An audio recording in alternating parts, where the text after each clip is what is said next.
Assalamualaikum warahmatullahi wabarakatuh. Perkenalkan, nama saya Atifah Melia dengan NPM 1009030309199. Pada kesempatan kali ini, saya akan memaparkan penjelasan tentang anggaran biaya umum dan administrasi mata kuliah penganggaran perusahaan dengan dosen pengampu oleh Bapak Dr. Henry S.E. MM.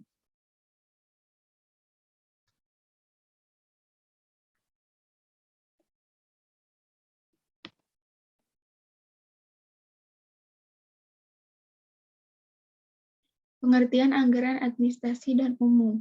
Biaya administrasi dan umum dapat disebut beban administrasi dan umum. Beban administrasi dan umum merupakan salah satu unsur dari beban usaha atau beban operasional. Karena beban usaha terdiri atas beban penjualan, beban administrasi, dan umum. Dalam hal beban atau biaya, dalam arti luas, dikelompokkan berdasarkan fungsi organisasional yang terdiri atas biaya pabrik, biaya penjualan, biaya keuangan, dan biaya administrasi dan umum. Beban administrasi dan umum adalah beban usaha dikurang dengan beban penjualan. Dengan kata lain, beban administrasi dan umum adalah beban usaha selain beban penjualan, di mana beban usaha adalah beban kegiatan pokok perusahaan selain harga pokok barang terjual. Anggaran beban administrasi dan umum memiliki kegunaan secara umum dan khusus. Kegunaan secara khususnya adalah sebagai dasar untuk menyusun anggaran kas. Hal ini disebabkan karena sebagian dari biaya penjualan, biaya administrasi dan umum tersebut memerlukan pengeluaran kas.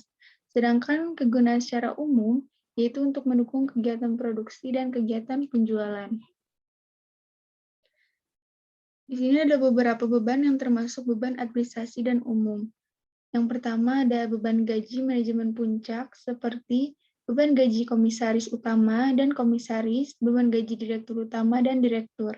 Kedua ada beban gaji pegawai kantor seperti beban gaji pegawai personalia, beban gaji pegawai sekretariat dan tata usaha, beban gaji pegawai administrasi keuangan atau kasir dan akuntan, beban gaji keamanan kantor. Yang ketiga ada beban pemeliharaan kantor seperti beban gaji petugas kebersihan kantor dan taman sekitar kantor, beban bahan dan alat kecil atau pernik untuk pemeliharaan atau kebersihan kantor, beban pemeliharaan kantor lainnya atau perbaikan kecil pendingin ruangan kantor, atau perbaikan kecil komputer kantor. Yang keempat ada beban sewa kantor seperti sewa bangunan kantor, sewa alat kantor. Yang kelima ada beban telepon listrik dan air keperluan kantor. Yang keenam ada beban pernik kantor seperti penjepit kertas, tinta komputer, pensil, penggaris, tip kertas, dan pengharum ruangan yang dipakai di dalam kantor. Yang ketujuh ada beban depresiasi bangunan dan alat kantor, serta kendaraan motor. Yang kedelapan, beban penarikan dan seleksi pegawai kantor, seperti beban honor panitia, seleksi dan penarikan pegawai, beban surat menyurat dan dokumentasi, beban konsumsi panitia, dan lainnya. 9 ada beban pendidikan dan pengembangan pegawai kantor, seperti beban pendidikan formal ke perguruan tinggi, beban pendidikan non-formal atau khusus, beban penyelenggaraan penataran, beban penyelenggaraan pelatihan, dan lainnya.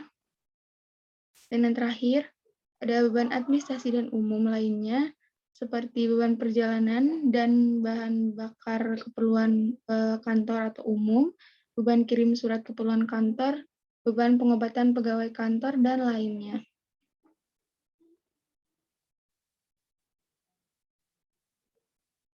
Adapun faktor-faktor yang mempengaruhi penyusunan anggaran beban administrasi dan umum diantaranya yang pertama ada anggaran penjualan. Anggaran ini mencakup rencana penjualan yang tertuang dalam budget penjualan. Yang kedua, anggaran unit yang diproduksikan. Anggaran ini mencakup rencana produksi yang tertuang dalam budget unit yang akan diproduksikan. Yang ketiga, ada berbagai standar yang telah ditetapkan perusahaan. Ini mencakup berbagai standar biaya-biaya yang termasuk dalam kelompok biaya administrasi yang telah ditetapkan oleh perusahaan. Yang keempat ada sistem pembayaran upah atau gaji. Pada sistem ini yang dipakai oleh perusahaan, khususnya upah yang dibayarkan oleh perusahaan kepada karyawan di bagian administrasi umum. Yang kelima ada metode depresiasi. Pada metode ini, biaya yang dipakai oleh perusahaan, khususnya depresiasi terhadap aktiva tetap, pada bagian administrasi umum yang merupakan unsur beban administrasi dan umum seperti beban depresiasi bangunan kantor, beban depresiasi kantor, dan beban depresiasi kendaraan kantor. Yang keenam ada metode alokasi biaya. Pada metode ini, biaya yang dipakai oleh perusahaan gunanya untuk membagi atau distribusi biaya-biaya. Depresiasi adalah berkurangnya nilai harta tetap. Harta tetap berwujud adalah harta tetap yang diperkirakan mempunyai masa manfaat dalam operasi perusahaan yang normal lebih dari 1 tahun dengan maksud tidak untuk dijual, tapi untuk dipakai keperluan perusahaan atau organisasi. Selama masa manfaat harta tetap nilainya semakin berkurang, disebabkan karena lusuh, usang, ketinggalan zaman, dan kapasitasnya menurun. Harta tetap berwujud seperti bangunan, alat kantor, dan kendaraan. Dalam menentukan beban depresiasi ada 3 faktor yang perlu dipertimbangkan, yaitu pertama ada harga pokok atau cost, adalah nilai uang yang dikorbankan untuk memperoleh harta. Yang kedua ada nilai sisa, adalah aktiva tetap yang bila habis masa manfaatnya, karena tidak dapat dioperasikan lagi dan masih mempunyai nilai jual. Yang ketiga ada masa manfaat, adalah taksiran umur kegunaan aktiva tetap. Dalam menentukan besarnya depresiasi harta, ada metodenya, yaitu yang pertama ada metode beban tetap. Metode beban tetap cocok diterapkan untuk aktiva tetap berwujud yang memiliki kriteria ciri tertentu.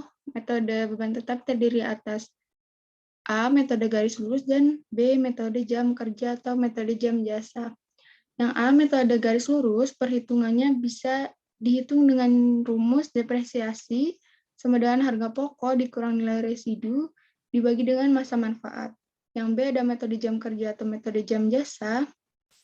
Ada 2 rumus. Yang pertama, depresiasi per jam sama dengan harga pokok dikurang nilai residu dibagi jumlah jam. Yang keduanya ada depresiasi setahun sama dengan jumlah jam dibagi jumlah masa manfaat dan dikali depresiasi per jam. Yang kedua ada metode beban berkurang. Metode beban berkurang didasarkan pada teori bahwa aktiva yang baru akan dapat digunakan dengan lebih efisien, dengan tingkat kapasitas yang besar dan semakin lama kemampuannya semakin menurun. Dengan demikian, beban depresiasi juga semakin menurun. Di sini ada terdiri atas 2 metode beban berkurang, yaitu yang pertama ada metode presentasi tetap dari nilai buku. Metode ini terdiri atas 2 metode juga, yaitu double declining balance method atau metode saldo menurun berganda dan declining balance method atau metode saldo menurun. Yang B-nya ada metode jumlah angka tahun, perhitungan beban depresiasi kendaraan menggunakan metode jumlah angka tahun dengan cara memberi bobot. Yang ketiga, metode beban variabel. Metode ini sangat cocok untuk aktiva tetap berwujud yang dipergunakan langsung untuk kegiatan produksi atau kegiatan penjualan. Beban depresiasi yang menggunakan metode ini disebut dengan beban variabel atau biaya variabel. Sebab beban semacam ini besar kecilnya dipengaruhi oleh tingkat volume kegiatan perusahaan. Pada beban ini terdiri atas 2 juga. Yang A, metode satuan hasil produksi yang dapat dihitung dengan rumus depresiasi per unit produk sama dengan harga pokok dikurang nilai residu dibagi dengan jumlah produk yang dihasilkan selama masa manfaat. Yang B-nya ada metode satuan jasa. Perhitungannya dapat kita hitung dengan rumus depresiasi per satuan jasa sama dengan harga pokok dikurang dengan nilai residu dibagi jumlah satuan jasa selama masa manfaat. Dan yang terakhir ada metode beban bertambah. Metode beban bertambah seperti metode bunga majemuk. Metode ini cocok bila aktiva tetap yang dibeli bersumber dari pinjam di bank dengan bunga majemuk. Aktiva tetap yang dibeli tersebut kegunaan ekonomisnya menurun secara proporsional, kapasitas aktiva tetap tiap periode relatif tetap, dan kegunaan ekonomis berkurang karena lewat waktu. Rumusnya ada harga perolehan dikali 1 dibagi 1 ditambah I pangkat N dikurangi 1, di mana N itu adalah umur aktiva, dan I itu adalah tingkat bunga. Sini ada langkah-langkah penyusunan anggaran biaya administrasi dan umum.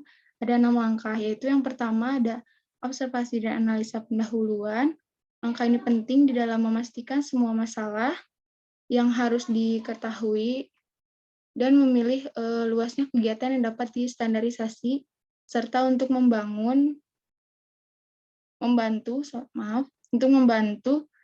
mengeliminasi kelemahan-kelemahan yang sifatnya rutin atau teratur. Langkah pertama ini terlebih dahulu, manajer umum mengumpulkan data yang berkaitan dengan beban administrasi dan umum. Yang kedua ada memilih fungsi atau kegiatan disusun standarnya.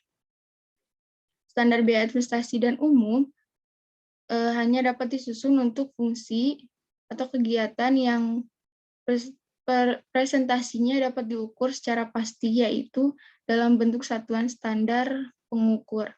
Yang ketiga ada penentuan satuan standar pengukur kegiatan. Satuan standar pengukur untuk suatu bagian atau subbagian kegiatan administrasi umum tergantung kepada kegiatan khusus yang dilaksanakan oleh bagian yang bersangkutan, sehingga dapat dipakai alat mengukur prestasi. Yang keempat ada menentukan metode dan perhitungan dasar. Penelitian gerak dan waktu hanya dilakukan terhadap bagian atau subbagian dari fungsi administrasi dan umum yang dapat disusun standarnya. Atas dasar penelitian gerak dan waktu tersebut, disusun anggaran biaya dan dihitung berapa besarnya biaya standar tersebut. Yang kelima ada testing atas biaya standar. Setelah biaya standar dihitung sebelumnya, maka standar tersebut harus dites lebih dahulu untuk mengetahui apakah praktis atau tidak untuk digunakan. Yang keenam, terakhir ada aplikasi akhir. Dalam aplikasi akhir dari standar memerlukan penjelasan dan keikutsertaan para pelaksana sesuai dengan tanggung jawab atas pekerjaannya masing-masing, karena yang akan diukur prestasinya adalah para pelaksana tersebut. Sekian presentasi dari saya. Mohon maaf bila ada salah kata. Terima kasih. Wassalamualaikum warahmatullahi wabarakatuh.